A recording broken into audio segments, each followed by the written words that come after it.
দেখেন, অনেকবার বলছি যে নির্বাচনটা হওয়া দরকার যে কোনো পরিস্থিতিতে।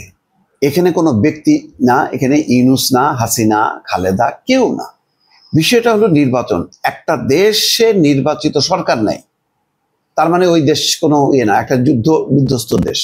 গৃহযুদ্ধ থাকলে যেমন কোনো সরকার থাকে না। তা আমরা কি এই 53 বছরে এসে ওই গৃহযুদ্ধ অবস্থার মধ্যে যাবে আমাদের দেশ? এটা আমাদের জন্য সম্মানজনক? কোনো দেশ আমাদের সাথে কোনো কন্ট্যাক্ট করবে, বিনিয়োগ বাণিজ্য চুক্তি করবে? কেউ করবে না। বলবে যে এটা একটা বিশৃঙ্খল দেশ। ওই যে ট্রাম্প বলছিল না তার ইলেকশনের আগে যে ওইটা বাংলাদেশ এখন একটা বিশৃঙ্খলাপূর্ণ একটা পরিস্থিতি। কেন বলে? যখন কোনো নির্বাচিত সরকার থাকে না, যখন কোনো নির্বাচিত সরকার থাকে না, যে কোনো বিষয় আপনি চোখ বন্ধ করে বলবেন যে ওইটা একটা বিশৃঙ্খল দেশ। এখন দেখেন এইটা কেন বললাম, এই যে অধ্যাপক আলী রিয়াজ, দেখেন ছবিটা, তার মূল শিরোনামটা দেখানোর জন্য দিলাম, নির্বাচন না হলে ঝুঁকিতে পড়বে জাতীয় নিরাপত্তা। এই কথাটা বলতাম আর সবাই আমার গালাগালি করতো, বলতো যে হ্যাঁ ডক্টর ইউনূসের বিরুদ্ধে, ইউনূস থাকুক এটা চাই না, উনি 5 বছর থাকুক, 10 বছর থাকুক, আজীবন থাকুক, উনি থাকলে দেশ থেকে। আরে ভাই, বারবার বলছি যে একটা ইনস্টিটিউশন, একটা ব্যক্তি না, একটা সব মিলায়। এখানে ইউনূস সাহেব থাকবে, ওই গাইবান্ধা উপজেলার এটা ঠেকাবে কে? পুলিশ শুনবে? ও জানে যে ইউনূস সাহেব বিচ্ছিন্ন ব্যক্তি।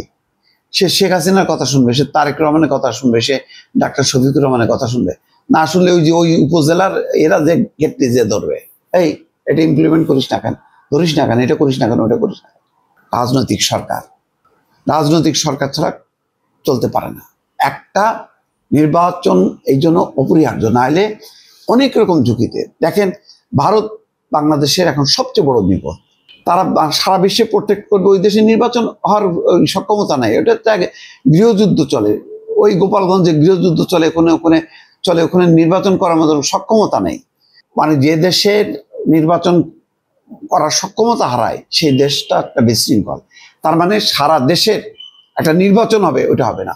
আপনি এতে দেখেন, লিবিয়াতে নির্বাচন করার চেষ্টা করেন তো, পারবেন না। মাফিয়াদের দখলে বিভিন্ন অঞ্চল, পারবেন না। এরকম অনেকগুলো দেশের নাম বলতে পারি। আফ্রিকার অনেকগুলো দেশ নির্বাচন হয় না বছরের পর বছর। কেন হয় না?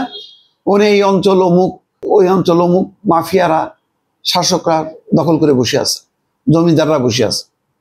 তো বাংলাদেশের জন্য এটা খুব লজ্জার ব্যাপার যে আজকে একে তো হলো নির্বাচনের নাম হয়েছে বগলাবাজি 3টা বছর। তারপরেও কিন্তু শেখ হাসিনা ওটা বুঝছে যে নির্বাচন করে হোক, যেভাবে হোক না কেন একটা নির্বাচিত সরকার লাগবে।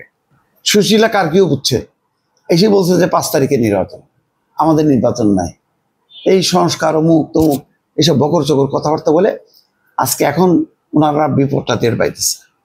দেখ, ভালো উপলব্ধি দিয়ে হয়েছে দর্শক।